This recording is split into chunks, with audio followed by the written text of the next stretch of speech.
capítulo 7, versículo 2 del libro maravilloso de los Hechos de los Apóstoles, acompañado legítimamente del Espíritu Santo de Dios. Aleluya, qué bueno es Dios que nos permite realizar este día nuestro segundo devocional de este día domingo. Aleluya, capítulo 7, versículo 2.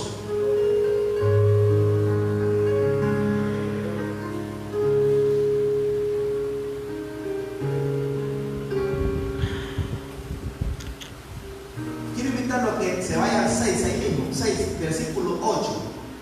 Lo vamos a leer hasta el 15 y luego nos vamos a pasar al 7. Luego en el transcurso de la prédica. Capítulo 6, versículo 8, siempre del libro de los Hechos. Y dice: y Esteban, lleno de gracia y de poder, hacía grandes prodigios y señales entre el pueblo. Entonces se levantaron unos de la sinagoga llamada los libertos, y de los de Cirene, de Alejandría, de Cilicia y de Asia, disputando con Esteban, pero no podían resistir a la sabiduría y el espíritu con que hablaba. Entonces sobornaron a uno para que dijesen que le habían oído hablar palabras blasfemas contra Moisés y contra Dios, y soliviantaron al pueblo, a los ancianos y a los escribas, y arremetiendo le arrebataron y le trajeron al concilio, y pusieron testigos falsos que decían: este hombre no cesa de hablar blasfemias contra este lugar santo y contra la ley. Pues le hemos oído decir que ese Jesús de Nazaret destruirá este lugar y cambiará las costumbres que nos dio Moisés.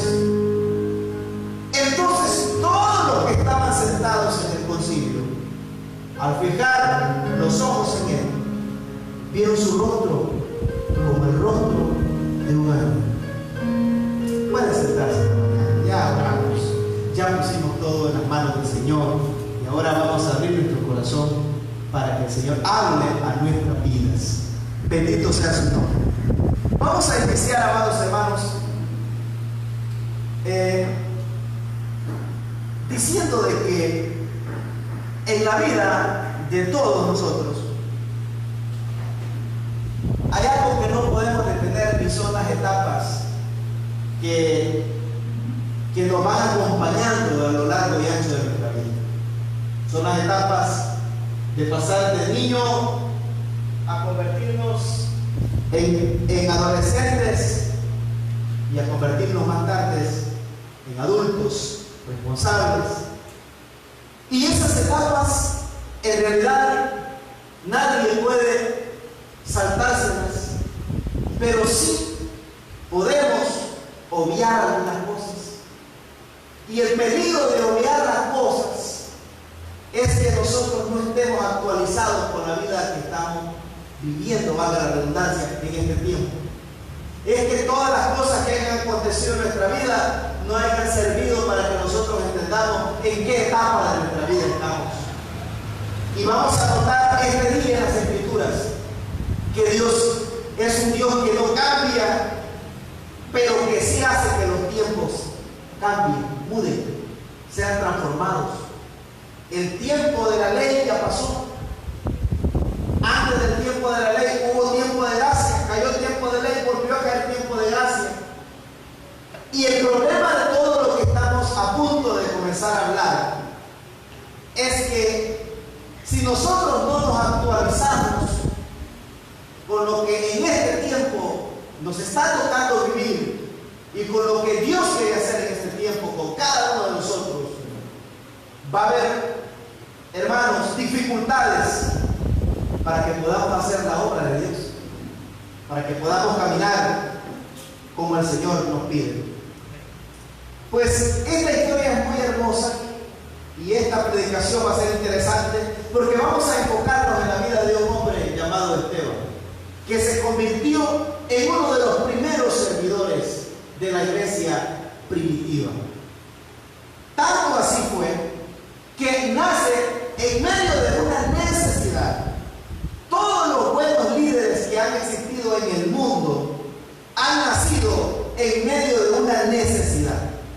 En medio de algún caos han existido hombres como Nelson Mandela, como Mahatma Gandhi, como Martin Luther King, hombres que cambiaron y hicieron historia y que sus vidas fueron muy aprovechadas.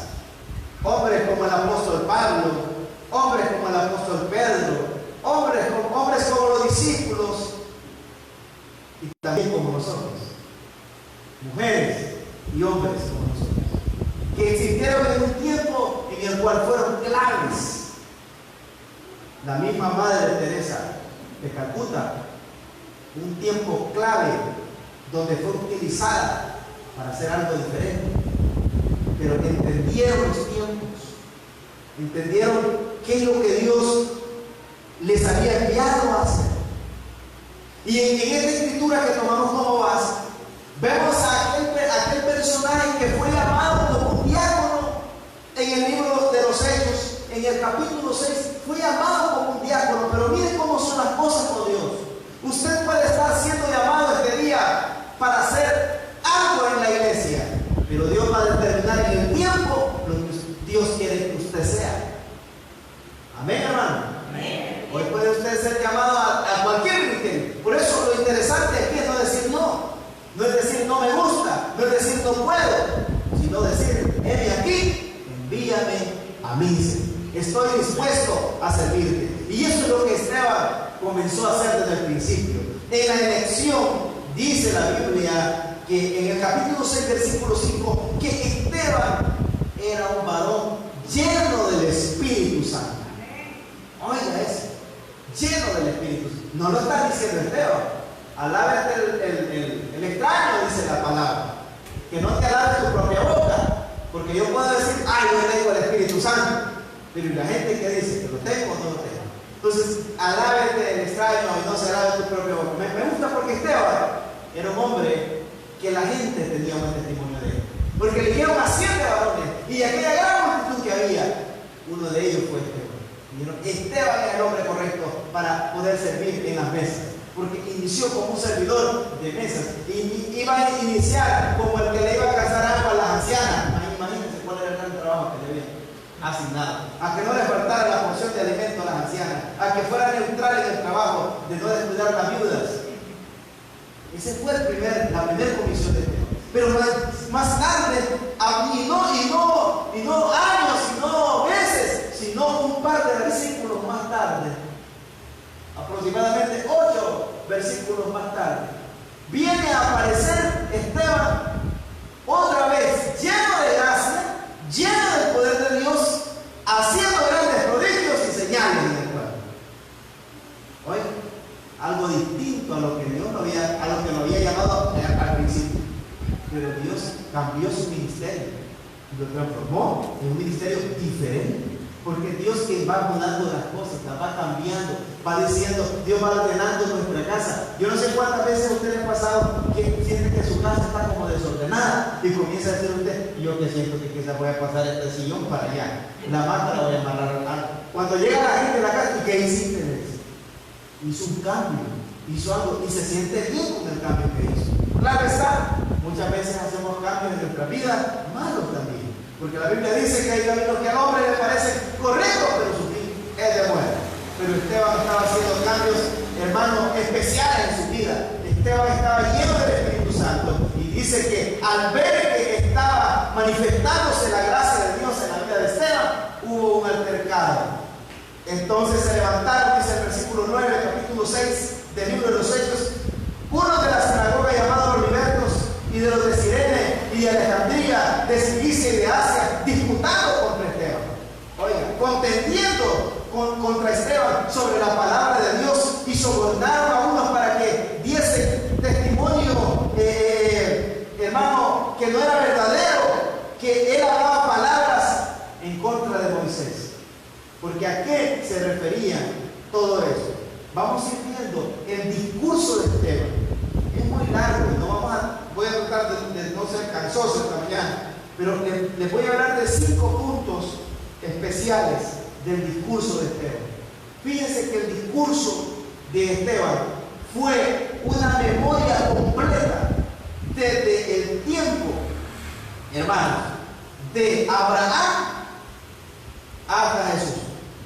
Una memoria completa, una comprensión que este hermano estaba manifestándole a los que se oponían a la fe de él, a lo que él predicaba, a lo que él creía.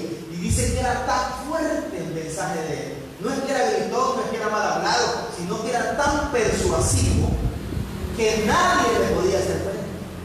Oiga bien, era una palabra tan exacta lo que él decía, tan apegado, tan sustantiva, tan sustancial y tan apegada a lo que la palabra de Dios decía, que nadie podía refutar lo que Esteban hablaba.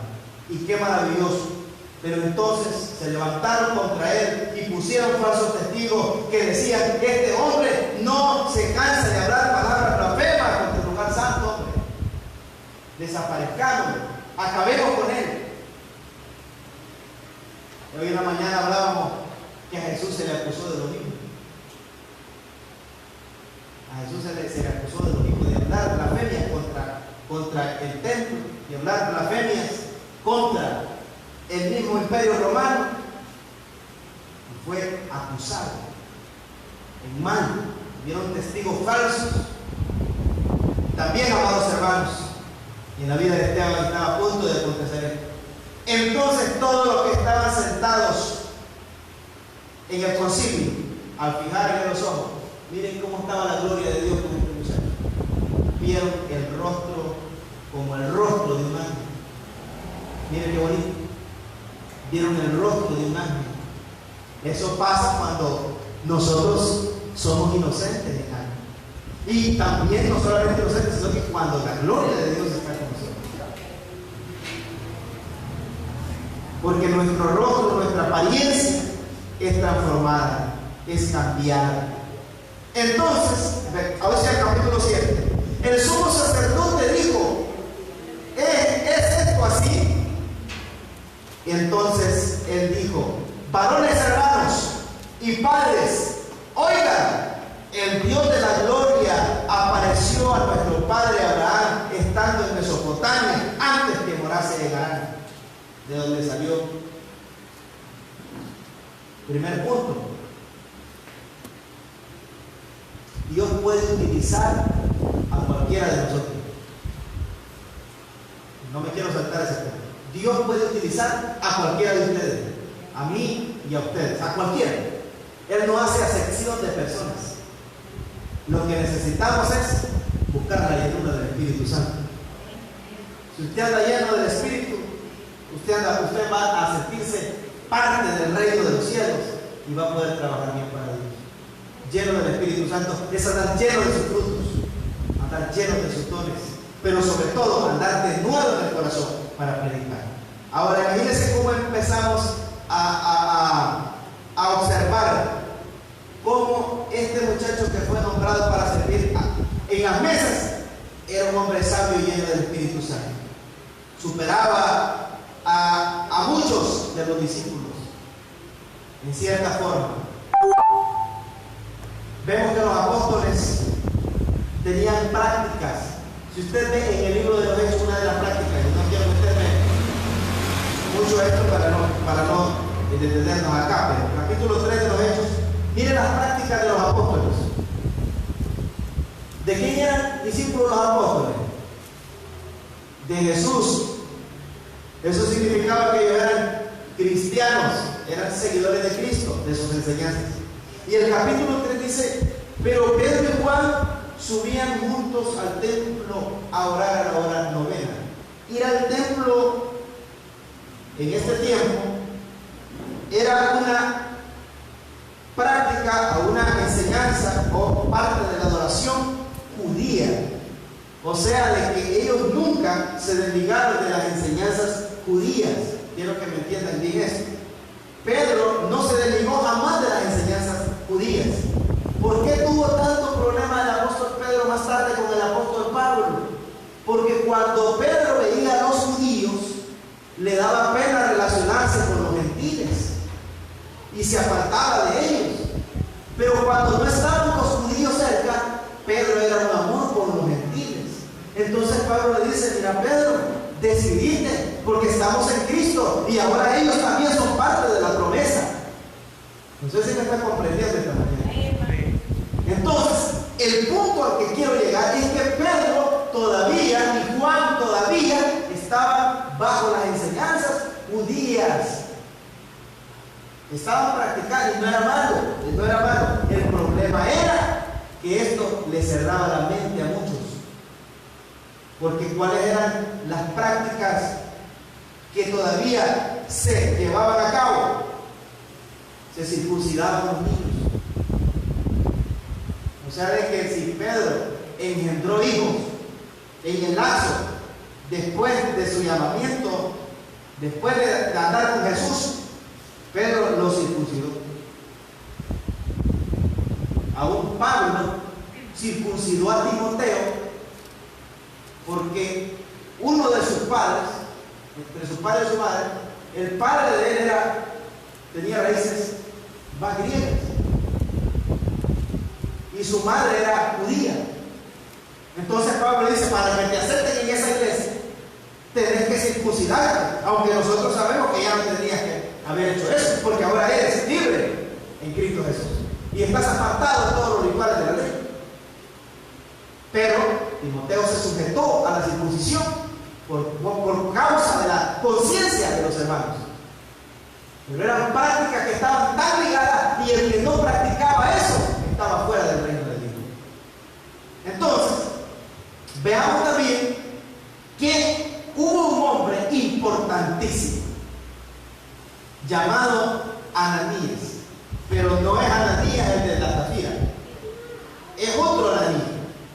Este está más comparado con el Ananías que fue a orar por Pablo. Pero miren lo que dice la Biblia en el capítulo 22, creo que ya leímos el 21-17 de Hechos. 21-17 primero, luego leemos el 22. Dice 21-17 de Hechos: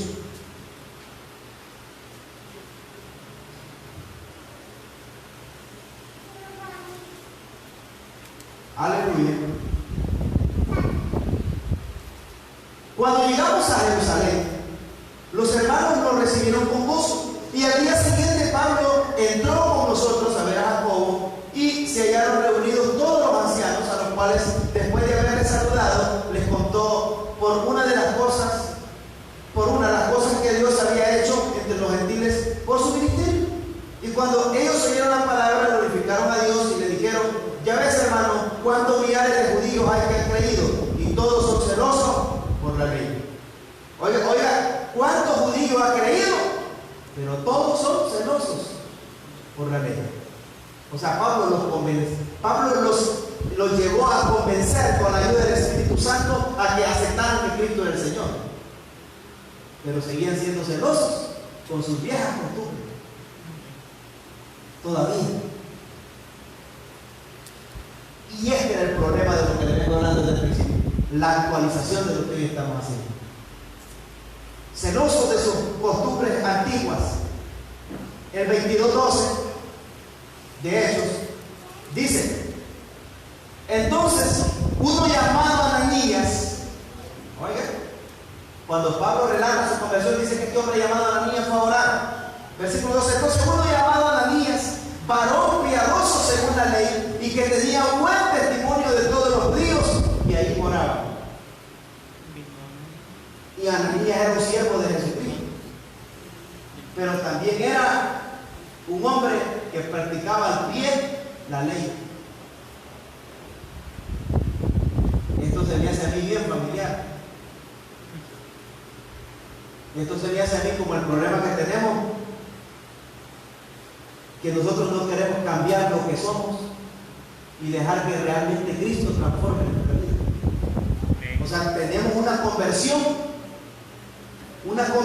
hermano, limitada en un sentido estricto. O sea, Jesús no puede hacer más de lo que yo quiero vivir. Lo tenemos delimitado. Y esto es lo que pasaba con los judíos. Ellos decían: lo aceptamos, respeten nuestras costumbres. Y precisamente las costumbres estaban dañando el evangelio, el cristianismo.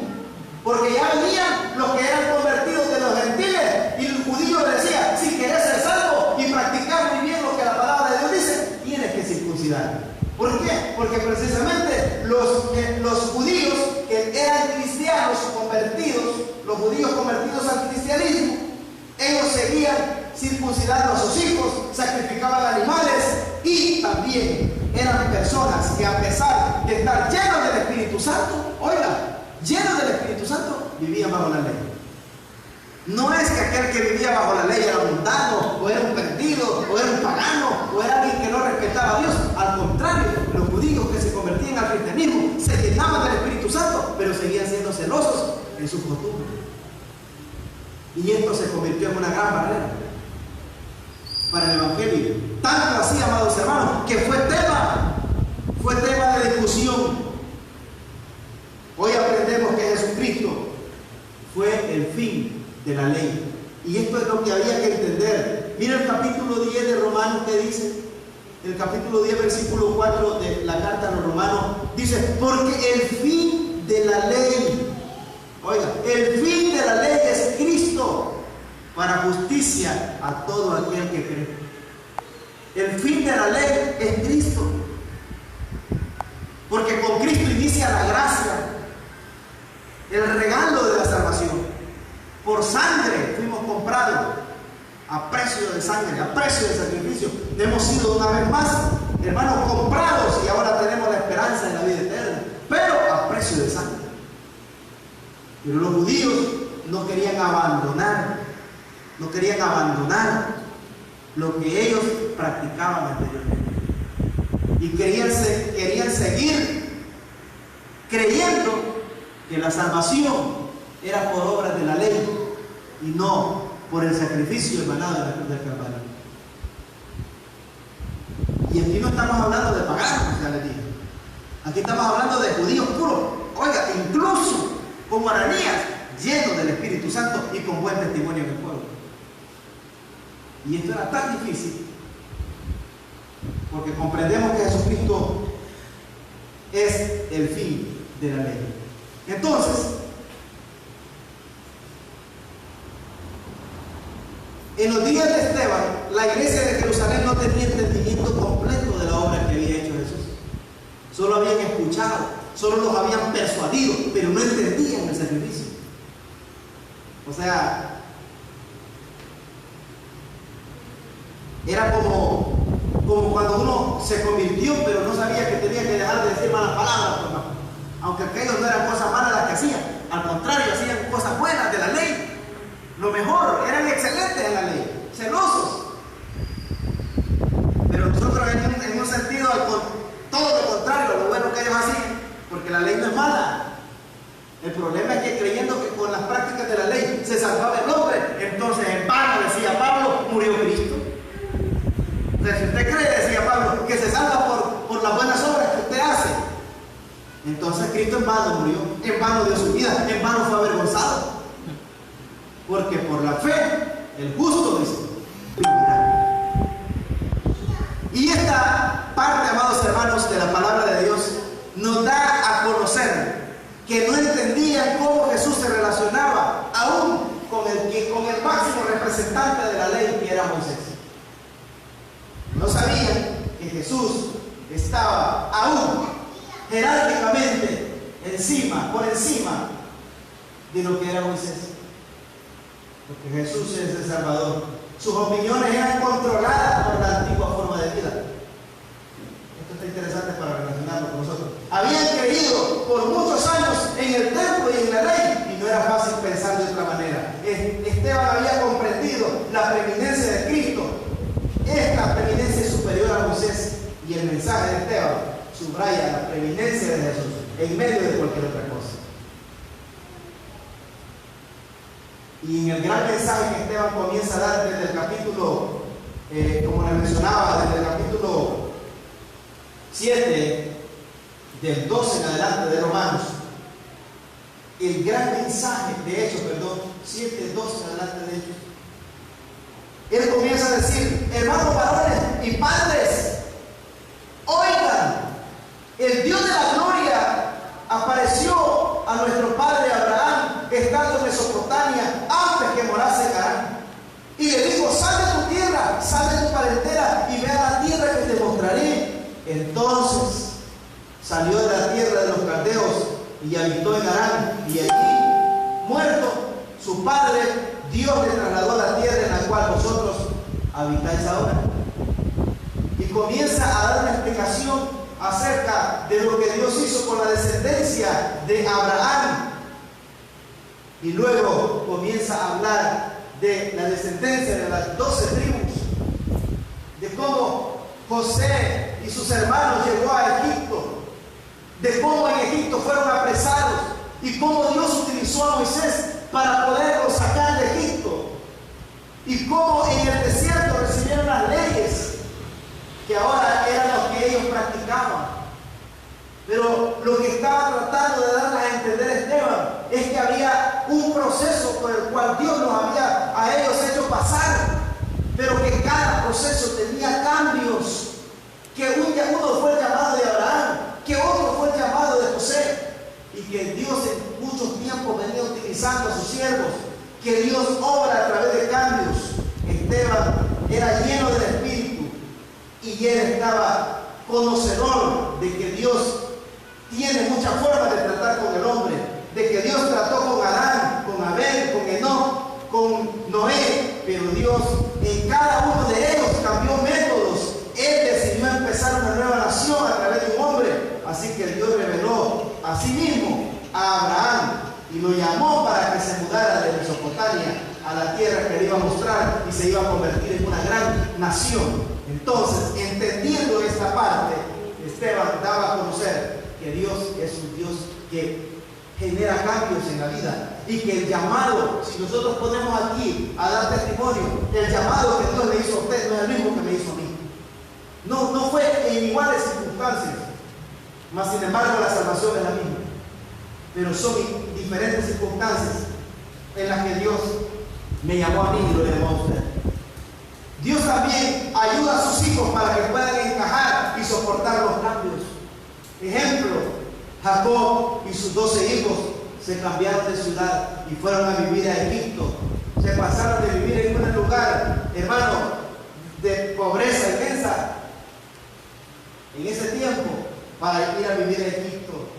Y Abraham, y ellos se mudaron de ciudad, y esta fue una gran sorpresa, pero Dios les ayudó a hacer los cambios necesarios. Eso es lo que le estaba diciendo Esteban en el sermón a ellos cuando lo estaban acusando, y lo que le estaba tratando de decir a Esteban: señores, yo me estoy refiriendo a los judíos convertidos, que ya no podemos seguir en las mismas prácticas que estábamos antes. No tiene gracia. Es como que usted haya aceptado a Cristo hoy y que mañana vaya a hacer lo que ayer hacía. Entonces, ¿qué gracia tiene? Es como que hayamos aceptado a Cristo y nosotros todavía tengamos el mismo vocabulario. No tiene sentido. La única diferencia que tenemos es que somos peor que antes. Pasamos de ser mundanos a impíos, porque impío es aquel que conoce y no hace. El que dice: ese mensaje yo me lo puedo. Yo me puedo la Biblia de pasta a pasta. Es que a mí me han ido a evangelizar mucho y no hay ni que decirme. Pero eso nos hace caer únicamente en una categoría de impíos, mas no nos hace ser cristianos genuinos. Porque los cristianos genuinos son aquellos que entienden por qué aceptamos a Jesucristo. ¿Cuál es la idea de estar aquí? ¿Cuál es la idea de llamarnos ahora servidores de Jesús? Tercero, Dios espera nuestra obediencia y entendimiento para obrar un cambio. Era tiempo de hacer otro cambio, dice Esteban. Moisés nació y llegó a ser un líder de los israelitas, y su salida de Egipto y su regreso a Canaán, muchos israelitas se venían quejando del cambio, o sea, de que no todos estaban conscientes de los cambios que Dios hacía, pero sí, Dios los hacía. En el camino, en la salida de Israel, lo que sucedió, dice Esteban, es que aún cuando Dios lo usó a Moisés, cuando vieron la mano poderosa, que aún los egipcios, hermanos, decidieron soltarlos porque eran grandes los prodigios que Dios había hecho por mano de Moisés, los israelitas también, a pesar del cambio que Dios estaba haciendo para bien, se quejaron en el camino. Estaban tratando de hacernos entender que muchas veces lo que Dios hace no tiene sentido para nosotros. Y eso es lo que Esteban estaba diciendo. Quizás ustedes piensan que lo que Dios ha hecho a través de Jesús no tiene sentido, pero sí lo tiene. No tiene sentido, pero sí lo tiene. Hay gente que cree que estar aquí nosotros no tiene sentido. Y quizás para nosotros mismos digamos, ¿verdad que tiene sentido estar aquí? Quizás miremos ilógica, pero sí lo tiene. Sí lo tiene. Porque la lógica de Dios no se compara a la lógica de nosotros. Para nosotros, 0 más 1 es 1. Para Dios, para nosotros 0 más 0 es 0. Para Dios 0 más 0 es 1. Porque Él de la nada hace algo y de algo hace bastante. Cómo multiplicó panes con peces. Cómo dice la Biblia que la tierra estaba desordenada y vacía. Y Él hizo que todas las cosas estuvieran ordenadas como está en el día de hoy. Cuarto, Dios habló de un nuevo pacto para que se cumpliera el antiguo y que estableciera sus nuevas formas de adoración. Dios habló de un nuevo pacto que cumpliría al antiguo y que establecería sus nuevas formas de adoración. ¿Quién es el que cumplió el pacto antiguo? Que el pacto antiguo decía de que si usted quebrantaba una cosa de la ley, usted ya ha quebrantado todas.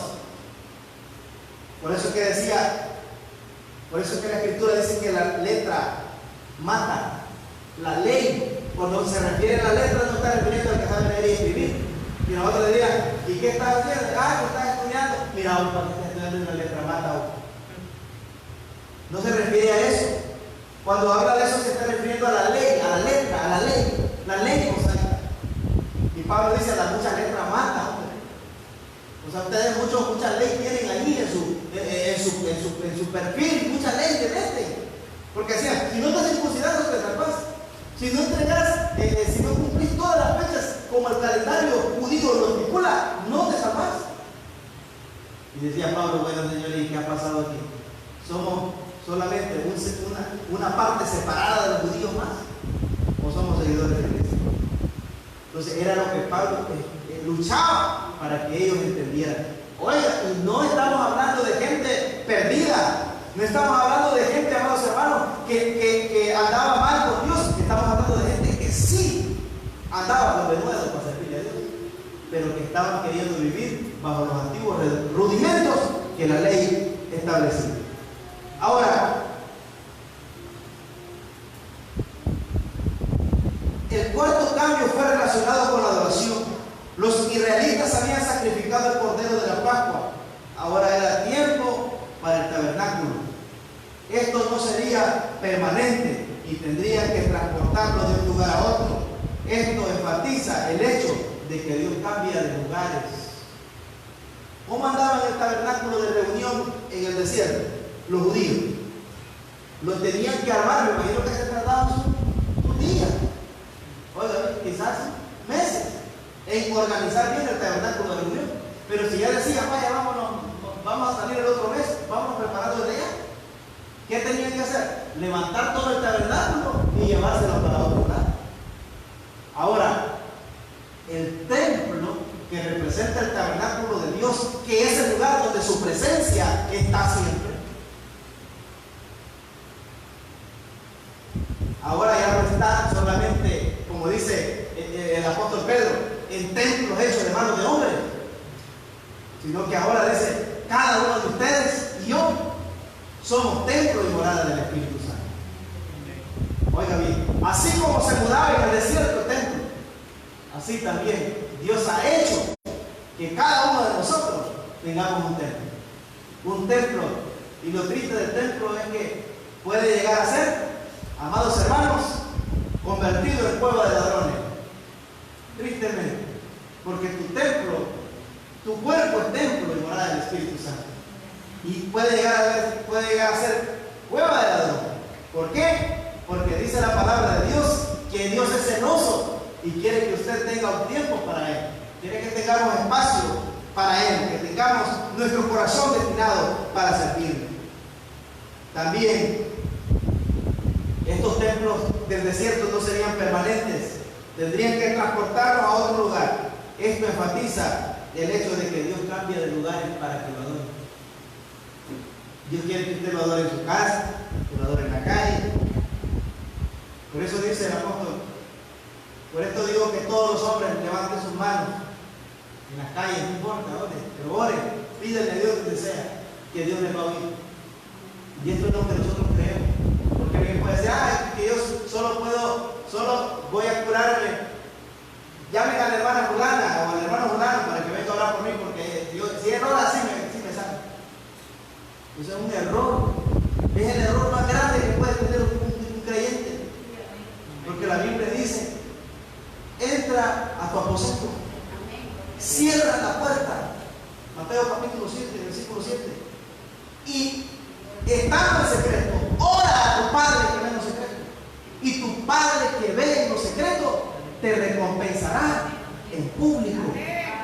Oiga bien, Dios es el Dios de los secretos. No se trata, y no le estoy diciendo que usted no puede pedir oración por usted, pero lo que le estoy tratando de decir es que el Dios al que nosotros le pedimos solo tiene un solo intermediario entre Dios y los hombres: Jesucristo, hombre. Aleluya, es el único, no hay otro. No puede ser un pastor, no puede ser un líder, no puede ser nadie. Dice, solo hay un solo mediador, dice la Biblia. No hay otro. Si hubiera muchos mediadores estaríamos perdidos. Pero la Biblia nos dice que solo hay solo un mediador. Y gloria a Dios por eso. Porque al único que usted le tiene que pedir misericordia es a Jesús y decirle: Señor, lávame con tu sangre. Perdona mis pecados. No tiene que decirle a nadie más. Porque Él es el único, dice la Biblia. Si alguno ha pecado, abogado tiene para con el Padre: Jesucristo. Mire qué bello, mire qué maravilloso. O sea que usted tiene la gran viabilidad de que todos los días, y yo tengo la gran viabilidad de que todos los días puedo llegar a la presencia del Señor, a hablar con mi Señor Jesús y decirle: Señor, yo fallé en esto, pero eso sí, para que el abogado le ayude, tiene que decirle usted lo que ha hecho. ¿Sí? Porque usted le dice: ¿y qué hiciste? Porque vamos a ir al juez. ¿Y qué hiciste? Y usted pone dentro, no dice nada. No dice nada. ¿Y pero qué hiciste? ¿Y dónde estaba? No, yo no estaba ahí. No dice nada. Pero si usted dice: Señor, yo hice esto, y me arrepiento, no lo voy a volver a hacer. Dice que abogados tenemos para con el Padre. Porque cuando Dios va a vernos a nosotros, no nos ve a nosotros directamente, sino que ve a su Hijo. Y dice: ese anda una mancha de sangre de mi Hijo. Ha sido lavado. Por ratos se le ensucia, pero ha sido lavado con la sangre de mi Hijo. Porque hay pecados, dice la Biblia, que el pecado en general, aunque te laves con lejía, no le sale la mancha. Pero si la sangre de Cristo nos lava, entonces somos limpios por su sangre. Aleluya. Dios, quinto punto, nos revela en su palabra el verdadero significado e interpretación de su propósito. Dios permitió que Salomón edificara un templo. Lo que dice Esteban, capítulo 7. Todo está relacionado, 7:48. Oiga bien. Dice Esteban: si bien el Altísimo no habita en templos hechos de mano, como dice el profeta, el cielo es mi trono y la tierra es el estrado de mi pie. Oiga bien, el cielo es mi trono. O sea, que el lugar donde Dios está, Él está aquí porque Él es omnipresente. Pero el lugar donde Dios está es en su trono. El cielo es mi trono y la tierra es el estrado de mi pie. Entonces dice Esteban: Dios permitió que Salomón edificara un templo, pero el templo no era el hogar de Dios. Esto es importante, sino que el templo era un símbolo de su presencia. Oiga esto, un símbolo de su presencia. ¿Será que Dios está, cuando no están ustedes, Dios está aquí? Aquí está. porque Él es Dios. Cuando no están ustedes está, cuando están ustedes está. Pero increíble, pero cuando ustedes están en su casa, allá está. Cuando usted abre el empuja, ahí va con usted, paseando, allá anda con usted. Entonces, oiga bien, toda la cátedra que le tocó a Esteban hablarle a estas personas. Y este mensaje, este sermón, duró mucho, me imagino. Pero dice Esteban, el templo no era el hogar de Dios, sino solamente un símbolo de su presencia. 7:48 dice: si bien el Altísimo no habita en templos hechos de mano, como dice el profeta, el cielo es mi trono y la tierra el estrado de mis pies, ¿qué casa me edificaréis? Dice el Señor. ¿O cuál es el lugar de mi reposo? ¿No hizo mi mano todas las cosas? Duros de cerviz e incircuncisos de corazón y de oídos, vosotros resistís siempre al Espíritu Santo como vuestros padres, así también ustedes resisten al Espíritu Santo, les digo Esteban. Oigan, qué palabra más dura. Entonces, y dice en el 52, ¿a cuál de los profetas no persiguieron vuestros padres y mataron? A los que anunciaron de antemano la venida del justo, de quien vosotros habéis sido entregadores y matadores. Vosotros que recibiste la ley por disposición de ángeles y no la guardaste, oyendo estas cosas, se enfurecían en sus corazones y crujían los dientes contra él. Oiga bien, usted tiene dos opciones. Yo tengo dos opciones. O me enojo con la Biblia, o la cumplo. Pero el mal de no cumplirla, nos la hacemos nosotros. Porque todos aquí somos polvo, como dice la alabanza. Nada, todo. Somos polvo y nada. Y dice que ellos cuando oían este mensaje, hermano, tan estremecedor, crujían sus dientes y querían acabar con él. Yo quisiera terminar esta historia diciendo que Esteban vivió después de este mensaje, pero fue el último que predicó en su vida terrenal, porque ese día lo mataron. Con ese mensaje, él terminó su ministerio, pero predicó con valor, predicó con autoridad y entendió para lo que Dios lo había llamado. Esteban usó 5 ilustraciones para indicar un punto. Dios obra a través del cambio, y por esta razón cambió un gran número de cosas en el pasado. Esteban indicó que la ley y el templo no eran permanentes. Dijo que Dios podría hacer más cambios todavía. Hermano, Dios va a hacer más cambios todavía. Dios va a hacer más cambios todavía. No le tengamos miedo a los cambios que Dios hace, todo y cuando estén en la palabra de Dios. No le tengamos miedo. Y no seamos, amados, cerrados. No sé si ya les he contado la pasada, de que dicen que un pastor joven llegó a una iglesia de años y que el teclado estaba ubicado enfrente del púlpito, el gran teclado en una mesa, y el pastor dijo: hermano, fíjense que yo veo que el teclado se ve muy raro a la parte del púlpito, quizás lo vamos a hacer un poquitito, y se pararon los hermanos. Cuidado, hermano, ese teclado tiene 40 años de estar ahí y ahí se va a quedar. Usted aquí no viene a cambiar nada. Usted predique y hasta ahí. Esa era la mentalidad que tenían los judíos. Está bueno, Cristo murió y nos ha venido a dar vida, está bueno, pero nuestras costumbres van a seguir viendo la misma. Eso está pasando con nosotros cuando ya aceptamos a Cristo, pero nuestras costumbres siguen siendo las mismas. No se ve que ha cambiado nada aún. Que hasta la gente se pregunta: ¿y sos cristiano? No sabíamos que era cristiano. Eso está pasando. Y Esteban dice, y la palabra de Dios dice: no os engañéis, Dios no puede ser burlado.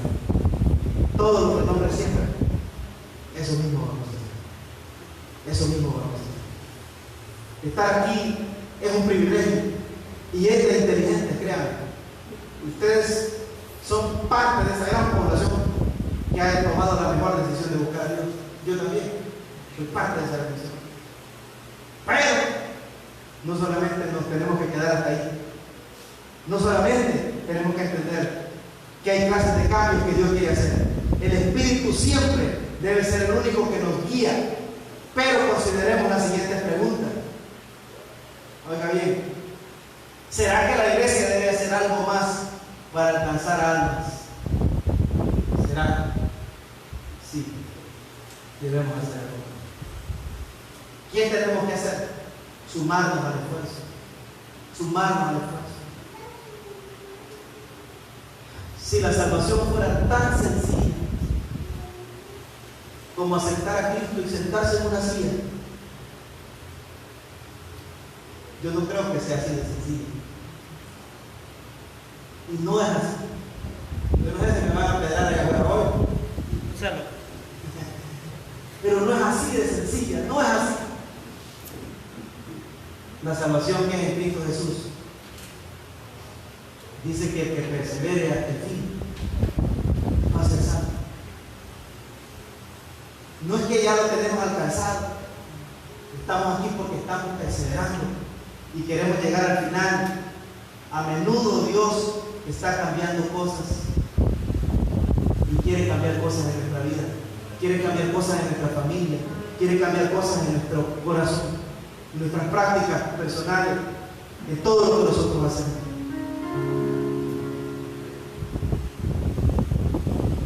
La predicación de Esteban revela un Dios de cambios que muchos no lo soportaron. Y arremetieron contra el mensajero. Esteban era un hombre santo, temeroso a Dios, lleno del Espíritu Santo.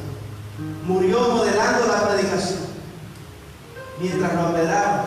En el capítulo 7, versículo 59, dice la palabra de nuestro Dios que mientras lo apedreaban, Esteban invocaba y decía: Señor Jesús, recibe mi espíritu. Y puesto de rodillas, clamó a gran voz: Señor, no les tomes en cuenta este pecado. Y habiendo dicho esto, murió. El último mensaje de Esteban.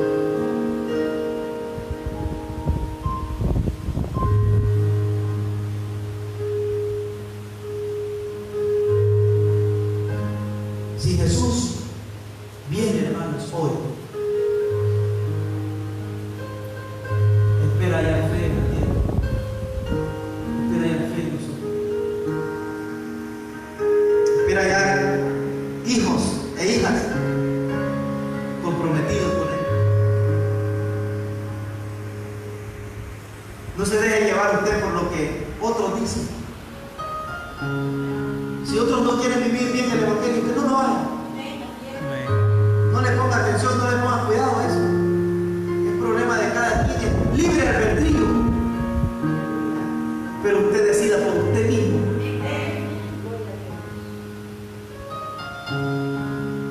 Queremos hacer una oración en esta hora. Orar para que Dios dé este nuevo en nuestra vida. Orar para que el Señor nos ayude a ser cada día seguidores fieles. Padre bueno, gracias. Señor, te amamos, te adoramos tu nombre. Padre, gracias porque tu palabra ha hablado a nuestro corazón, a nuestra vida. Te pedimos, Señor, para que haya cabida en nosotros. Te pedimos, Padre bueno, para que podamos desde este día hacer, Dios mío santo, que aquellos cambios que son esenciales en nuestra vida sean una realidad y seamos ayudados por tu Espíritu transformador. Padre, te pedimos por tu iglesia para que nos apartemos, Señor Jesús, de todo aquello que nos hace perder el tiempo, de todo aquello que nos quita la bendición de ser salvos. Te pedimos, Señor, que tu gracia, tu infinita paz